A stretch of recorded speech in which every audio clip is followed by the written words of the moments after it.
필립 얀시가 쓴 책 교회 나의 고민 나의 사랑이라는 책을 보면 이런 내용이 나옵니다. 그가 어린 시절에 교회에서 경험한 것은 안타깝게도 인종차별, 배타성 이와 같은 경험을 하면서 교회를 보면서 고민이 생겼다라는 것입니다.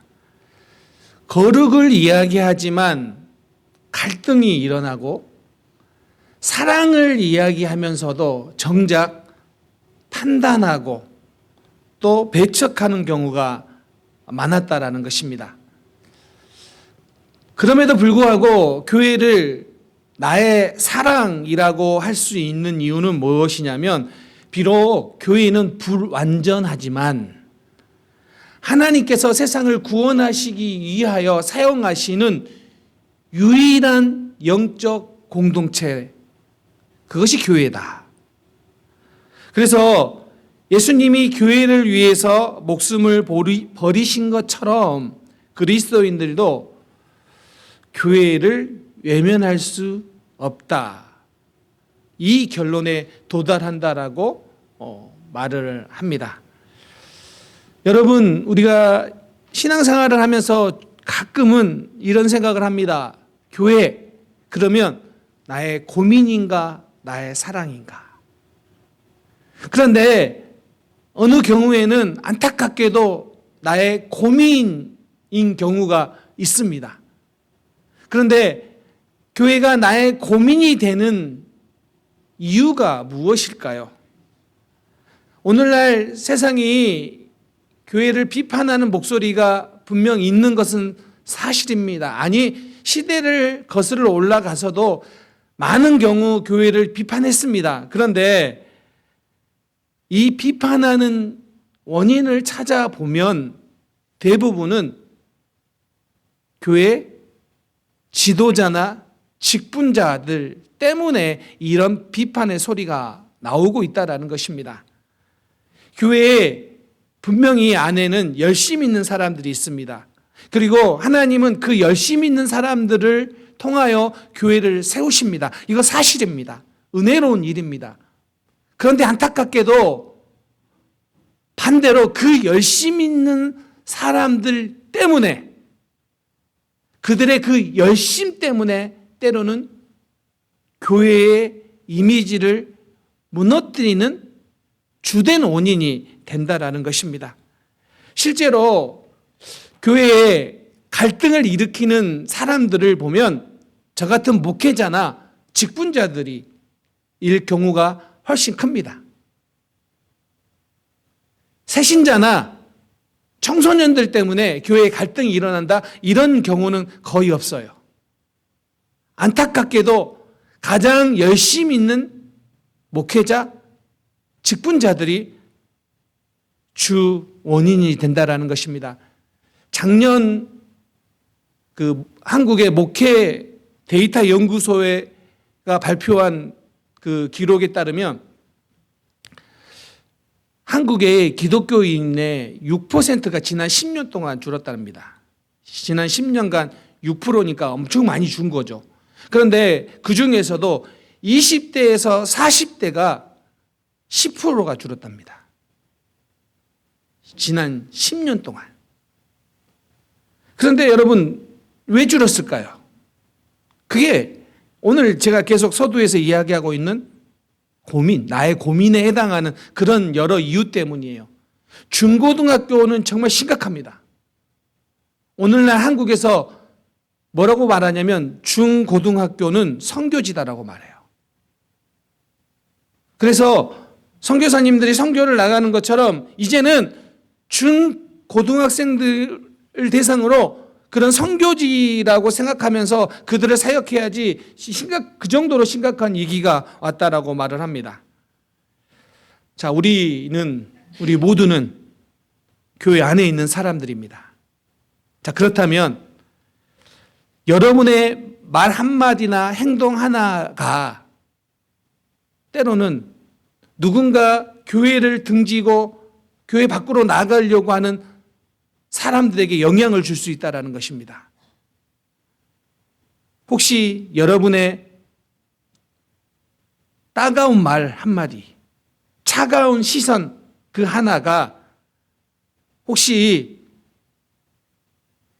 그냥 나는 습관처럼 평범하게 했을 줄은 모르지만 그것이 누군가가 교회로부터 도망치고 싶은 그런 결정적인 한마디, 결정적인 하나의 눈총이 될 수 있다는 사실입니다. 그런 측면으로 오늘 우리는 다시 한번 주님이 시작하신 교회의 모습을 돌아봐야 됩니다. 여러분, 교회, 우리 헬라어로 잘 아시잖아요. 에클레시아. 이 교회를 에클레시아로 정의하면 교회는 세상으로부터 부름받은 사람들의 모임이 에클레시아입니다. 자, 이 말은 무슨 이야기냐면 교회는 어떤 특정한 장소, 건물이 아니라 복음을 따라 하나님의 부르심을 받은 사람들의 모임, 그것이 교회입니다. 에드먼드 클라우니 교수도 이렇게 말합니다. 교회는 하나님의 백성, 하나님 나라의 전처 기지로서 세상 속에 하나님의 구속 역사를 드러내는 공동체이다. 자, 이런 거죠. 교회는 하나님으로부터 부름을 받아서 하나님을 설명하고 구원의 길을 살아가는 사람들의 공동체가 교회예요. 자, 그런데 우리는 이런 생각을 해봐요. 교회 밖에서는 교회를 어떻게 볼까요? 우리는 그렇게 교회를 정의하는데 외부인들, 교회 밖에 있는 사람들을 교회를 무엇라고 정의할까요? 그들은 분명히 그렇게 말을 합니다. 교회는 하나님의 가르침을 따라 살아가는 사람들의 모임, 이걸 교회라고 생각해요. 그래서 외부인들이 교회를 평가할 때는 뭘 평가하냐면 저 사람들은 하나님을 믿기 때문에 하나님의 가르침을 따라 살아가는 사람들이다, 이렇게 생각해요. 우리가 생각하는 것처럼 교회 안에는 정말 특별한 신비로움이 있다? 이런 생각 안 해요. 괜찮아요. 어쩌면 그들의 관점에서 보면 교회는 그렇게 생각할 수 있어요. 그런데 여러분, 우리가 교회의 역사를 보면 교회 밖에 있는 외부인들이 교회를 향하여 핍박하거나 저항하는 일들이 있었어요. 특별히 초대교회 사람들, 로마 황제가 다스리던 시대에 그런 일들이 많았죠. 그런데 왜 교회를 향하여 외부인들이 핍박했느냐, 저항했느냐? 교회를 저항하는 거죠. 교회를 핍박하면서요. 그 이유는 그거예요. 당시에 로마 황제가 그렇게 주인이다 라고 가르쳤어요. 그런데 교회는 이렇게 말했어요. 로마 황제가 우리의 주가 아니라 우리의 주, 예수님이 우리의 주님이시다 라고 고백을 했어요. 그러니까 교회를 핍박한 거예요. 그런데 그 시대에는요, 교회는 핍박했지만 교회가 부흥했어요. 자, 요즘 교회를 향하여 비판하는 사람들, 무엇 때문에 교회를 비판할까요?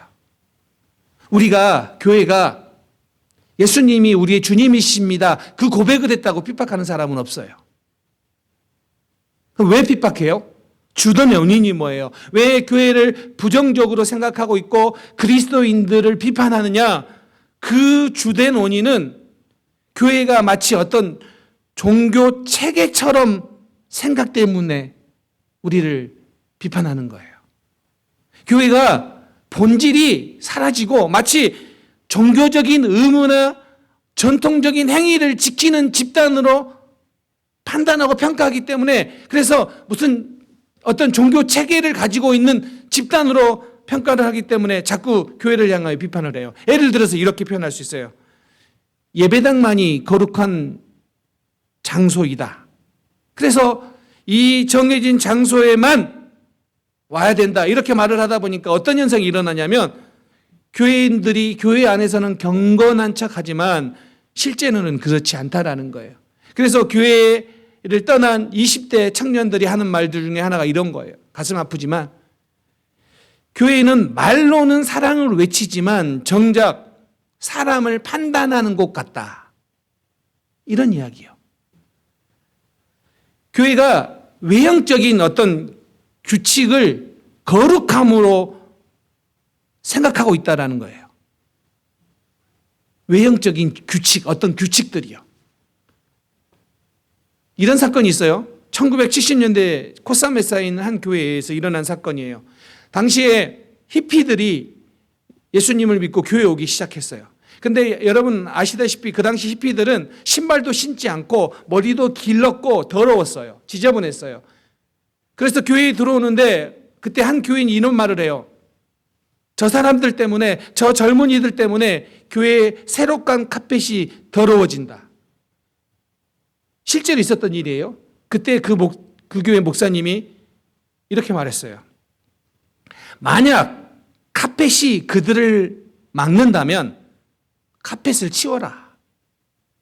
무슨 이야기예요? 그 히피들이 좀 지저분해서 카펫이 더러워진다면, 그래서 이 카펫 때문에 그들을 교회로 못 오게 한다면 그냥 카펫을 걷어내버리자. 이 이야기예요. 그런데 어느 순간 교회를 보면 그런 규칙들, 외형들이 거룩함의 기준이 돼버린 거죠. 교회 안에 사람들과 교회 밖의 사람들을 우리는 자꾸 구별해요. 그래서 이렇게 기준으로 구별하고 교회 밖의 사람들을 쉽게 정죄한다라는 거예요, 교회가. 그래서 교회에 대한 거부감이 생긴다는 거예요. 제가 전도사 시절에 당시에 중고등부 학생들이 머리에 염색을 하면 부정적인 시선으로 봤어요. 그래서 그 머리를 노란색으로 염색하고 교회에 오잖아요. 그러면 장로님들이나 이런 분들이 가가지고 야 머리를 좀 더 센 분들은 야 교회 머리 그렇게 하고 오면 안 돼 이렇게까지 말을 했다라는 거예요. 교회 염색하면 교회 오지 마라 이런 형태로 말을 했다라는 거예요. 제가 전도사 시절에 어느 날 마음을 먹었어요. 내가 염색을 해야 되겠다. 그리고 제가 미용실을 찾아갔어요. 제 기억으로는 저 서울에 염색을 잘한다는 홍대로 간 것 같아요. 가서 말했습니다. 염색해 주세요. 전도사예요. 염색해 주세요. 그리고 한마디 붙였어요. 그런데 티 안 나게 해주세요. 그랬더니 그 미용사가 저한테 그래요. 손님, 티 안 나게 하려면 왜 염색하세요? 이 맞는 말이잖아요. 염색하는 이유는 보이게 하기 위한 건데 구별도 안 될 걸 왜 하냐는 거예요. 돈 내고. 제가 잠시 생각에 들면서 다시 단호하게 말했어요. 그래도 티 안 나게 해주세요. 저는 그날 염색했습니다. 티 안 나게. 그리고 교회를 갔습니다.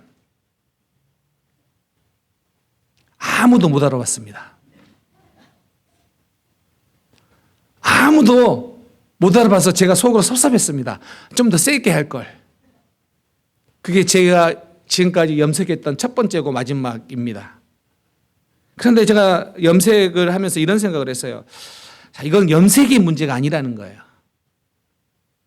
우리가 머리색 하나까지도 기준을 세우고 있다는 거예요. 그래서 교회에 오는 사람들은 검정색 머리를 가지고 있어야 돼. 이렇게 기준을 우리가 세워버린 거예요.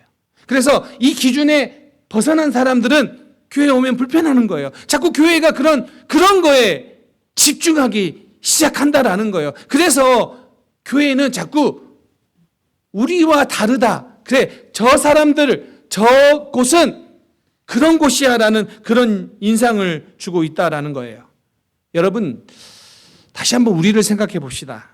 혹시 여러분들은 여러분이 세운 기준을 가지고 그에 반하는 사람들이 교회에 온다는 것을 불편해하지는 않고 있습니까?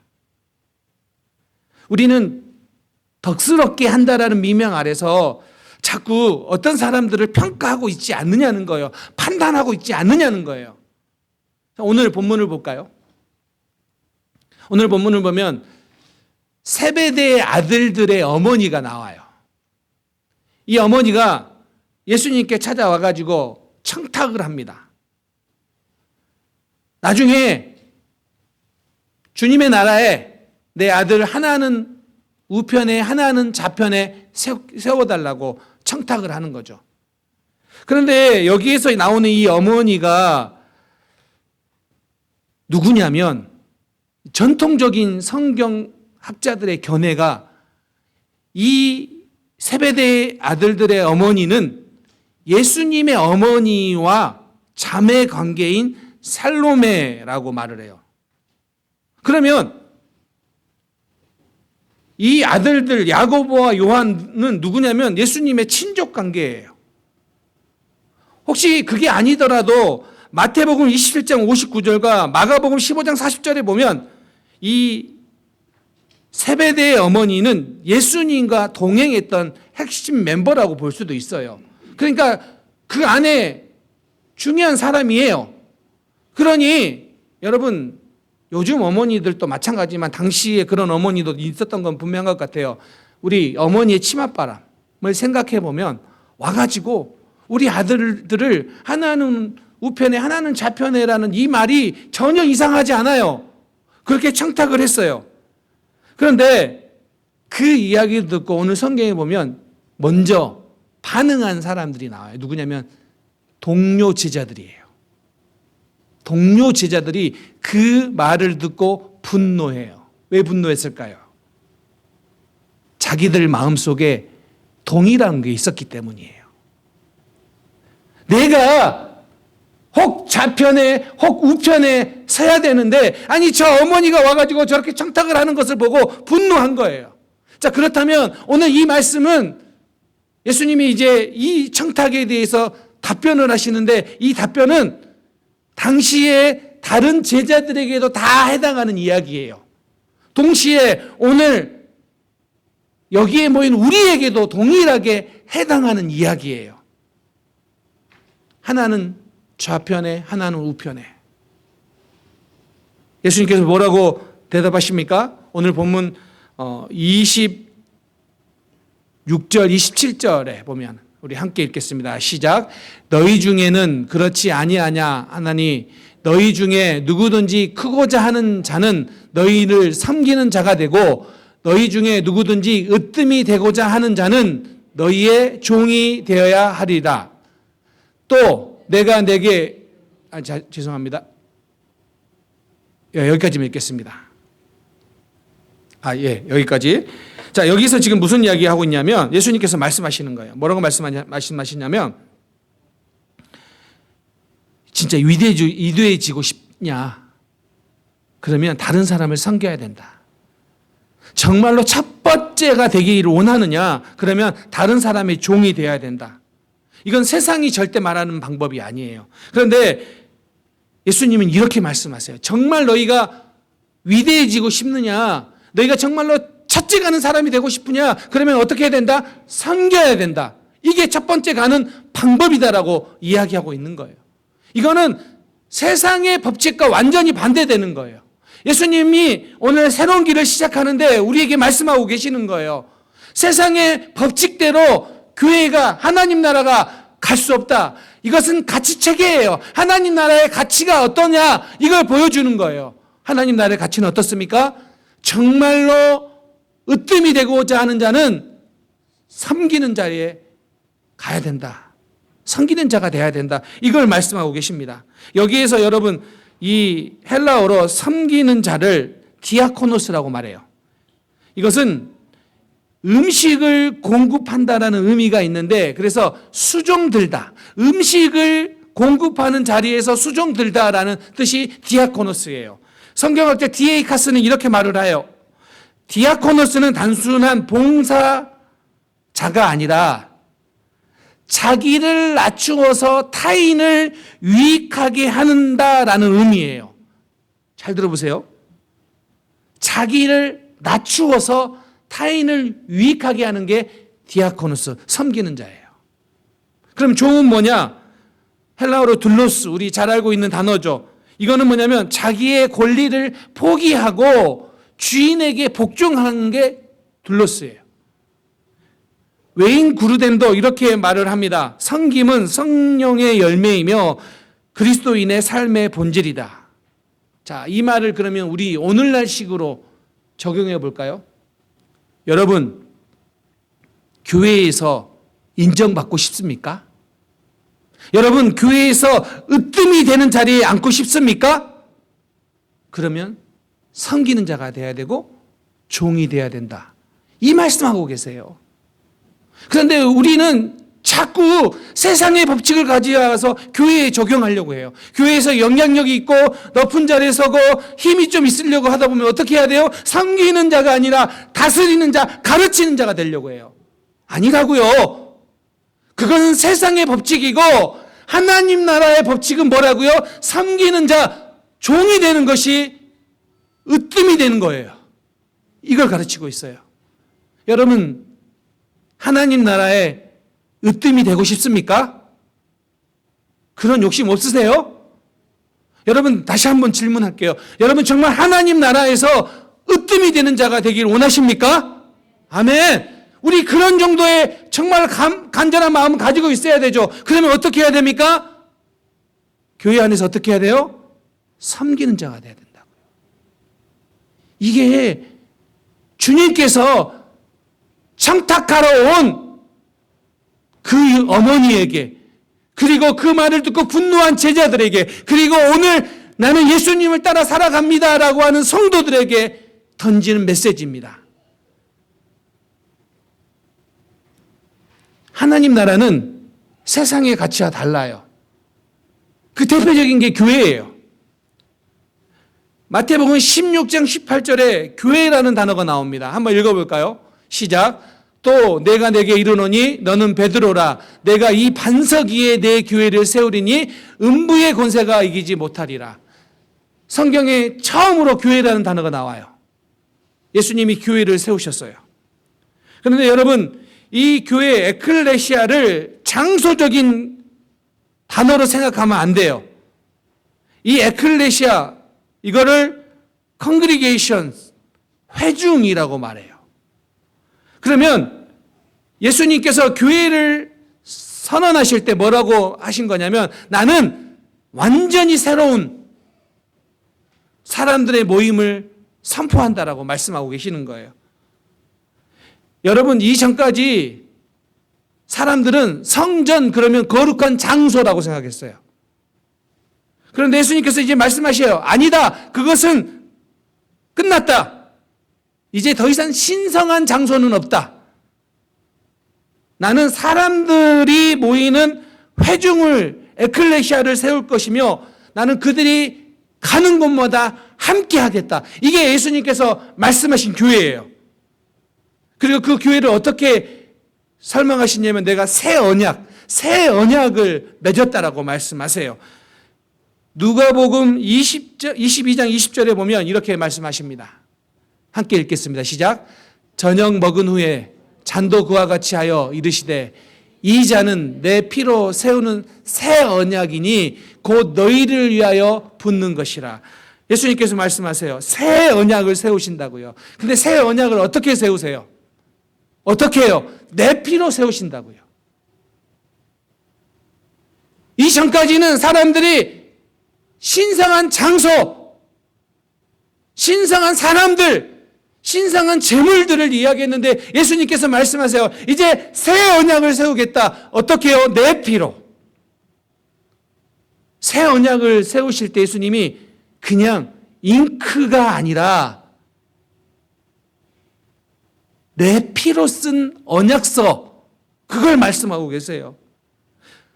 이 내 피로는 예수님의 손과 발에서 흘러내리는 그 피, 십자가에 달리신, 그러므로 말미암아 흘리신, 죽으신 그 피로 말미암아 우리와 새로운 관계를 만드시겠다는 거예요. 그게 교회예요.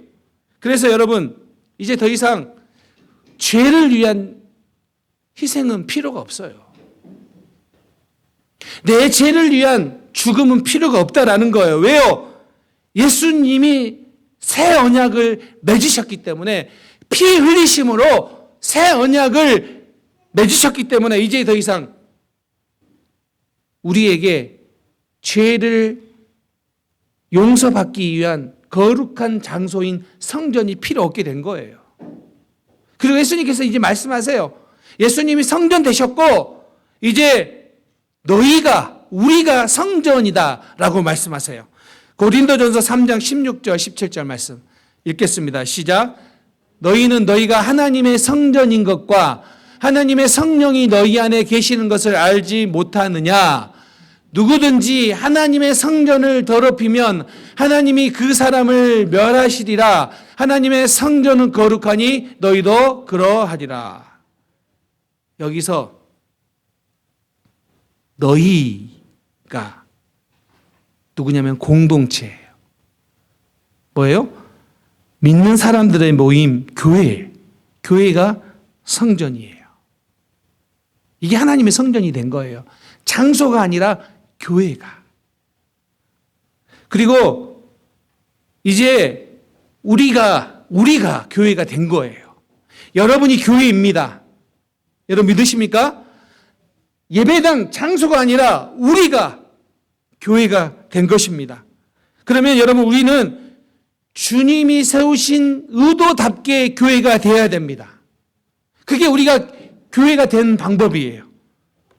성전된 우리가 하나님의 성전된 교회가 어떻게 돼야 됩니까? 주님의 의도답게 교회가 되어야 돼요. 어떻게 할 수 있습니까? 어떻게 우리가 그렇게 될 수 있습니까?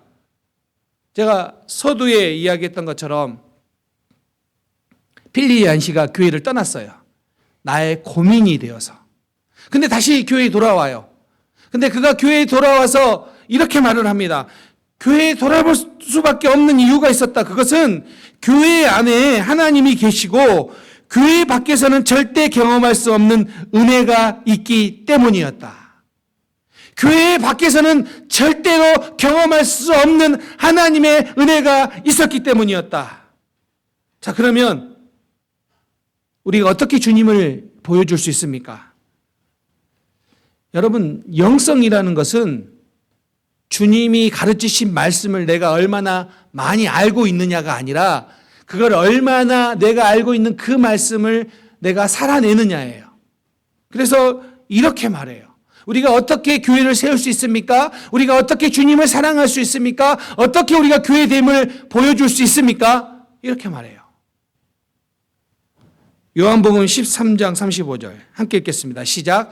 너희가 서로 사랑하면 이로써 모든 사람이 너희가 내 제자인 줄 알리라. 아멘. 여러분, 우리가 예수님을 얼마나 잘 따르는 사람인가 어떻게 알 수 있냐고요? 여러분이 얼마나 기도를 잘하고 있느냐, 여러분이 얼마나 성경 공부를 열심히 하고 있느냐, 심지어 여러분들이 얼마나 예배하러 자주 오느냐가 아니라 뭐라고요? 너희가 서로 사랑하면 세상 사람들이 우리를 예수 믿는 사람으로 안다고요. 우리가 교회됨을 보여줄 수 있다고요. 사랑하는 성도님들, 사랑하기 어려운 사람들을 품는 순간 우리는 교회답게 됩니다. 거기서 예수님이 보이고 거기서 세상은 교회를 다시 보게 된다라는 거예요. 1세기 교회에는 조직도 없었고요. 그들은 신약 성경도 없었어요. 그런데 그들이 할 수 있는 것은 무엇이었냐면 함께 모여서 예배했어요. 이것이 예수님을 따르는 모습이었기 때문에 함께 모여 예배하고 함께 모여 사랑했어요.